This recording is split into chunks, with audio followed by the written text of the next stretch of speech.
What is the Leagues Cup and how does it work? Essentially, it is a tournament between teams from Mexico's Liga MX and those from the United States and Canada from the MLS. It gained a lot of traction last year when Lionel Messi helped Inter Miami win their first ever trophy, whilst also becoming the first ever team from the MLS to win the Leagues Cup. The Leagues Cup was introduced in 2019 to give MLS and Liga MX sides a break from their regular league campaigns. Neither league really has a domestic cup competition that sees teams from their top divisions play against teams from lower divisions, so this tournament was kind of put in place to be able to give teams from Mexico and the MLS a chance to kind of play against new teams and their fans an opportunity to see different players playing against their teams.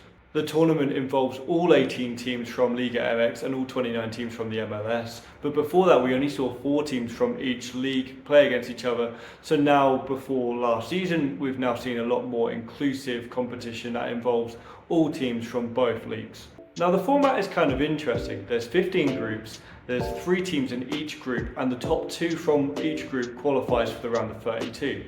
Now if you've done the maths already, you'll realise that there's 2 teams missing from what would be the round of 32, and that's because the Leagues Cup organisers have decided that the winners of the MLS from last season, Columbus Crew, and the winners from the Liga MX previously, which would have been the Clausura, which was Club America, they automatically qualify for the round of 32.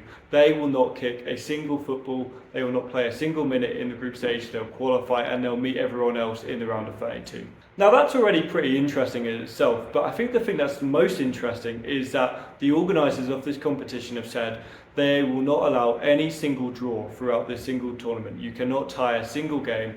And what happens if the game is going to end after 90 minutes in a draw, it goes straight to penalty shootouts. So whoever wins the penalty shootouts, instead of getting the 3 points, they'll get 2 points instead. And the losers, instead of getting 0 points, will walk away with 1 point. Kind of interesting, right? Now, whilst the group stages work a little bit differently to how a lot of us are probably used to, the rest of the tournament from the knockout rounds is very straightforward. It's knockout football. So it's 90 minutes and it will go to penalties, winner goes through, all the way through to the final. Now the interesting thing is that teams from Liga MX have won 2 of the last 3 editions of the tournament. The inaugural competition in 2019 was won by Mexico City's own Cruz Azul, before in 2021 it was won by León. Then, as I mentioned at the start of this video, in 2023 it was won by a Lionel Messi inspired Inter Miami, who won on penalties against the Columbus Crew. You might be thinking, well, it's 2024 now. If the tournament started in 2019, why has there only been 3 editions? That's because in 2020 they couldn't play it because of COVID, and in 2022 they decided not to have the tournament whatsoever due to the impacts to both league schedules because of the 2022 World Cup that would be taking place later that year. So how are we looking for the 2024 edition of the Leagues Cup? Well, the first round of the tournament just started this past weekend and it did not look good for Liga MX sides. 8 of their teams played in the tournament this week and 7 of the 8 lost. It doesn't get much worse than that, but the results featured a heavy 3-0 defeat for Tijuana, who started their campaign very well back in Mexico, and a comfortable win for the reigning champions Inter Miami, who beat Puebla 2-0. In fact, across those Mexican teams, only 4 of the 8 teams managed to score in their games, and Pumas ended up losing 3-2 against Austin, despite having a man extra for almost a whole hour in that game. However, one of the sort of saving graces for Mexican fans is the fact that some of their stronger sides, the likes of Monterrey, Tigres, Cruz Azul and Toluca, all did not play in the first match day. That is because there's only 3 teams in each group, so it means that each match day, 1 team from each group is bound to not play a game.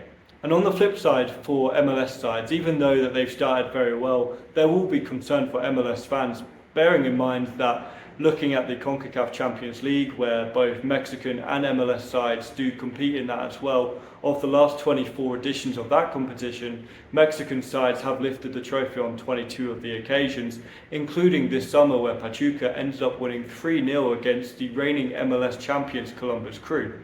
So what do you make of this competition? Do you like some of the weird changes that we see in it, the likes of the fact that there's no draws in this tournament, there's only 3 teams in each group. Is it good for Mexican and MLS sides, or as many people propose, should these teams be competing in CONMEBOL tournaments like the Copa Libertadores as their national teams compete in the Copa America as we've seen this past tournament? So be sure to let me know what you think in the comment section down below, hit that like button and subscribe, and until next time guys, peace out.